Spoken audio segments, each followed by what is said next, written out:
कि पाकिस्तान में मौजूदा डॉलर की कीमत तकरीबन 286 टू 290 रुपीस है। बांग्लादेश की बात करें तो बांग्लादेश में डॉलर की कीमत 90 टके के बराबर है, जबकि इंडिया में डॉलर की कीमत तकरीबन 82 टू 85 रुपीस के इक्वल है। नमस्कार दोस्तों, स्वागत है आप सबका एक बार फिर से हमारे YouTube channel react for fun में। पाकिस्तान की फाइनेंशियल सिचुएशन किसी से छुपी नहीं है, फिर भी वहां इमरान खान और करंट गवर्नमेंट के बीच में झगड़े चलते रहते हैं और इमरान खान अपना मोर्चा निकाल के गवर्नमेंट प्रॉपर्टीज को नुकसान पहुंचाते रहते हैं। वैसे पाकिस्तान का हालत जब से खराब हुआ है, तब से अगर वो IMF और दूसरे कंट्रीज के पीछे ना भाग के अपनी इंडस्ट्रीज और एक्सपोर्ट पे ध्यान देता था, तो शायद सिचुएशन अभी कुछ अलग होता था। पर ये बातें वहां के लोगों को तो समझ में आता है, पर गवर्नमेंट को नहीं आ रहा है। ऊपर से वहां के जो एक्स प्राइम मिनिस्टर थे नवाज शरीफ, उन्होंने कहा है कि जो डॉलर का प्राइस है वो 500 तक बहुत जल्द ही पहुंच जाएगा और उन्होंने लोगों से ये भी अपील किया है कि जो गलत डिसीजन है उसके खिलाफ खड़े हो। इसके ऊपर पाकिस्तानी पब्लिक का क्या रिएक्शन है, आइए वो देखते हैं। उससे पहले एक रिक्वेस्ट है, प्लीज हमारे चैनल को सब्सक्राइब कर दें, वीडियो को लाइक और शेयर करें। देखिए, जब भी डॉलर ऊपर जाता है आपकी इकोनॉमी डाउनफॉल करती है, इसकी एक वजह होती है। इंपोर्ट एक्सपोर्ट, ये दो चीजें ऐसी होती है जो सबसे अहम रोल प्ले करती है। जब हम क्या करते हैं, हम इंपोर्ट तो बढ़ा रहे हैं, एक्सपोर्ट नहीं बढ़ा रहे। पाकिस्तान के अंदर जो हमारे पास हिल एरियाज हैं, बहुत बेहतरीन जगह है, उस पर हम अपनी जो पत्ती चाय जितनी हमारी जरूरत है हम उसको पैदा कर सकते हैं। मिसमैनेजमेंट है। जो दालें हैं, देखिए ये हम बाहर से इंपोर्ट कर रहे हैं, जो पाकिस्तान में उनको कल्टीवेट किया जा सकता है।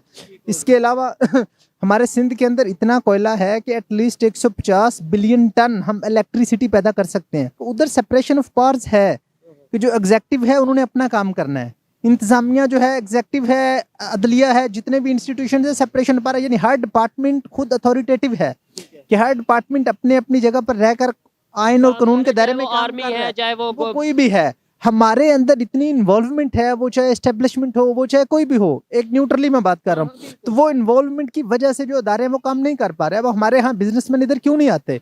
क्या उन्हें फॉरेन इन्वेस्टर्स क्यों नहीं आते? उन्हें 10-10 जगह पर लोग ब्लैकमेल करते हैं, वो मदद के साथ, उसमें चाहे मीडिया हो, उसमें चाहे बड़े बड़े ग्रो हों, वो कोई भी हों।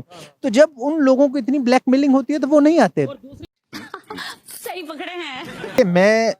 मैं इसके लिए आपको बिल्कुल सिंपल ये कहूंगा कि नेबर हो आपके, नो डाउट इख्तलाफात चाहे हमारे कोई भी हों, वो कश्मीर इशू हो, वो वाटर डिस्प्यूट हो, उनको आप एक प्लेटफॉर्म पर ये जैसे मर्जी सॉल्व करें, लेकिन जो टेबल टॉक करें, जैसे मर्जी करें, लेकिन जो आपकी इकोनॉमी है, जो आपकी इंपोर्ट एक्सपोर्ट है, वो जितनी, देखिए अब फॉर एग्जांपल आपने ईरान की बात की, यकीन कर लें आज भी ईरान से अगर हम पेट्रोल लें 15 रुपए पाकिस्तानी लीटर मिलेगा।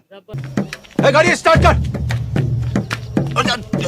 चप्पल छूट गया। हम फर्स्ट स्टार्ट। इंटरनेशनल एस्टेब्लिशमेंट का, अमेरिका का प्रेशर है। देखिए ये कॉमन सी बात है, जो आपको रोजी रोटी देता है, जो आपको इमदाद देते हैं, पैसे देते हैं, हम लोग फिर उन्हीं के गुलाम होते हैं। ये एक नेचुरली फिनोमेना है। अगर हमने उनसे आज़ादी लेनी है तो हमें अपनी आज़ाद फॉरेन पॉलिसी बनाना होगी, क्योंकि जब हम बिल्कुल इंडिपेंडेंट होकर, देखिए हम अल्हम्दुलिल्लाह एटमी पावर है। एक बड़ी छोटी सी एग्जांपल है कि जापान, देखिए 2 बम खाकर 1945 में उन पर 2 एटमी बम गिरे हैं, वो खाकर भी दुनिया की टॉप 5 इकोनॉमी है, दुनिया की टॉप 5। हम बम बनाकर हम किधर खड़े हैं?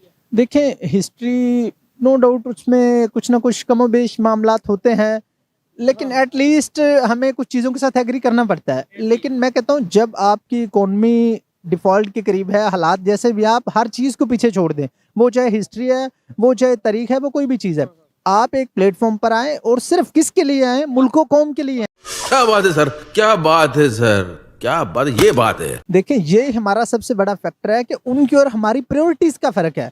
वो उनकी प्रायोरिटीज क्या है? आज भी इंडिया के अंदर इतनी सेपरेशन ऑफ पावर्स है कि हर डिपार्टमेंट अपनी अपनी जगह काम कर रहा है। देखे इंडिया के अंदर 75 सालों में एक भी मार्शल लॉ नहीं लगा, वो भी इमरजेंसी लगी, थोड़ी इमरजेंसी आई, लेकिन उसके पीछे भी कुछ रीजंस थी, ठीक है, मतलब वो लॉजिकली रीजंस थी। इंदिरा गांधी साहब 1975 में लगाई थी 2 साल के लिए, बिल्कुल ठीक है, तो वो कोई इतनी बड़ी बात नहीं थी। लेकिन देखिए अब हमारा मसला क्या है कि जितने हमारे ऊपर बैठे हैं ना, जिन लोग पॉलिसी मेकर हैं, हमारे हुक्मरान हैं, उनकी प्रायोरिटीज मुल्क बचाना, ये मुल्क के लिए कुछ करना नहीं। जो कम्पिटिटिव एग्जाम है वो मुश्किल खैर नहीं होता, जो बंदा मेहनत करता है उसके लिए मुश्किल नहीं है, ठीक है, वो करता है, लेकिन उनका स्टडी का पैटर्न उनका हमसे बेहतर है।